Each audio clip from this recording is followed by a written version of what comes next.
Ah oui, papa, maman, cher honorable, chère excellence, votre satisfaction est notre devoir. Voici la solution rapide pour toute activité de transactions immobilières en RDC. Pour la vente, l'achat, la gestion, l'estimation et la mise en location de vos biens meubles et immeubles, contactez l'agence congolaise de prestation.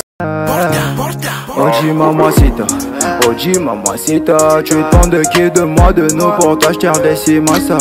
Vas-y mamacita, Oji mamacita, en plein ensemble je t'ai dit je t'aime à travers les miningas. Oji mamacita, tu es tant de qui de moi de nous pour toi je t'ai massa. Oji mamacita, en plein ensemble je t'ai dit je t'aime à travers les miningas. Quand je pense à toi je suis pas allé, je suis BG encore. Tu t'en fous de mes reproches et de mes erreurs qui sont moches. La bonne j'arrange mes souvenirs dans la rue, je deviens rage quand je suis dans le Mbote libota nangai na ye totala lupango oyo eza au bord du fleuve, donc to apemeni ya fleuve bomona nde na zoomé, donc a to na ngaliema Kintsuka fleuve Congo, donc toza a pembeni ya ba site touristique, donc oyo eza malupango eza pembeni ya mai pona ba oyo balingaka kosomba mapango. Non, je veux à côté du fleuve, vous voyez le fleuve, tout ça et en haut. Donc a toi pembeni na fleuve pour monde na zoomer place na telemi, donc a tout ça pembeni ya ba site touristique, donc toi liboso ba site touristique lupango to otala yango oyo na gauche oyo, donc place wana. Mais avant to kota na lupango na olinga to tota na fleuve e bale ya Congo ezali lopango te kashi ezali senjela wana eza bilo papa oyo matikela biso air to yaka kolia maboke to rezona kaye, donc monika plein na plein maboke ezoliama bato baomela basicré, donc retrouvaille esalamaka chaque samedi. Bato bautaka bapoto bana mboka, donc esalaka bien avant nyonso to tape na lupango bongo to beta lisolo. Voilà, donc lupango yango yo nde na lobaki lupango eza munene, eza mobimba nango eza tina sima kuna, donc place bandako ezali eza 12 mètres sur 36, mais na mo sima wana ezokoma 14 mètres. Pour lupango eza vraiment munene, donc mesure exacte ezali 12 mètres sur 36 na sima eza na mo espace wana et komara 14 mètres sur elo mona suka wana, mais tozo ki likanisi ya ko morceler yango, donc toujours morceler yango awa côté oyo nansi bo mona quartier, donc bandako à louer eza tellement cher, ba deux chambres eza ba $500, ba trois chambres ba 800, ba $1000. Ils ont un tongeli, pourquoi? Parce que ils ont vu du fleuve.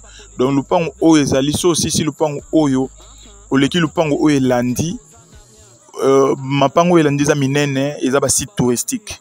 Donc dans Toroloba ils ont avant dernière parcelle pour na au mona fleuve. Donc sori au mati 2 ou 3 niveaux donc aux amobimba na fleuve, donc à partir de niveau moko des niveaux au monde déjà fleuve, donc bah site touristique ezana bah site touristique ezora mapango ya minene pour ça la bah site touristique bah hôtel bah marambutu, donc à totala moni sukoyo morcellement ezali o eza disponible ezali 9 mètres sur 18 mètres et demi, 9 mètres sur 18 mètres et demi ne bachango $70,000 à discuter. Pour Nanini, $70,000 à discuter parce que awa ba biloko eza cher. Donc oko sala site touristique na morboy awa, oko tonga hôtel morboy awa, oko tonga lor morboy awa.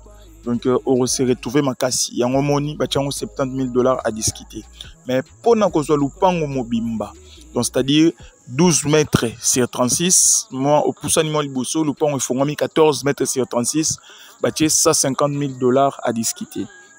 Donc pour nous rejoindre 14 mètres on a sur 36, c'est $150,000 à discuter. Na morcellement totika servitude il y a 3 mètres pour na mutasima mutaliboso on rejoint 9 mètres sur 18 mètres et demi. Débattu na prix à $70,000 à discuter. Donc à so tongelo nyos nyonso oyo otonga awa ezala hôtel ezala restaurant ekokende na ndenge ya bien. Bon tobima libanda omoni ba voisin oyo eza ba appartement et puis ba site touristique yango mibale oyo baza ba voisin na biso. Donc koto nyonso pembeni ya fleuve nyonso eza toujours ba site touristique. Donc a to na espace vert na gauche et puis na droite to na entrée ya chez Tintin.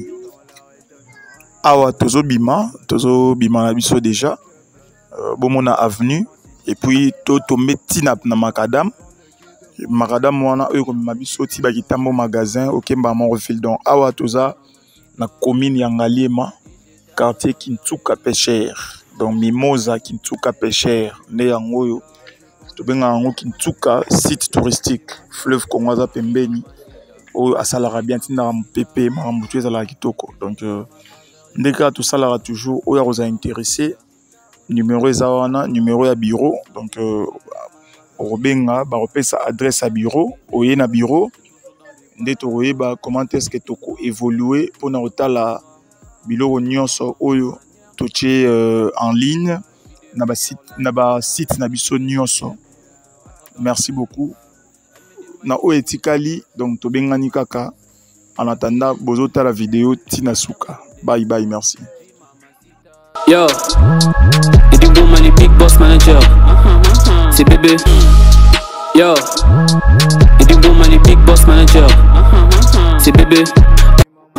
Oji mamacita, tu es tant de qui de moi de nous pour t'acheter des cimasa.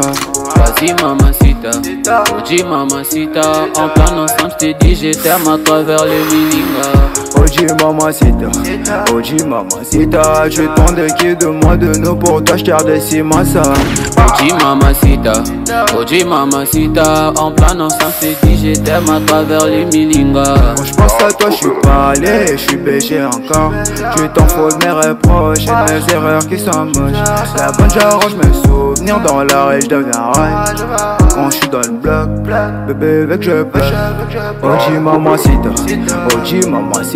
tu es fan de qui de moi de nous pour toi je tire des cimasa. Oji mamacita, en plan ensemble je t'ai dit je t'aime à travers le milinga. Oji mamacita.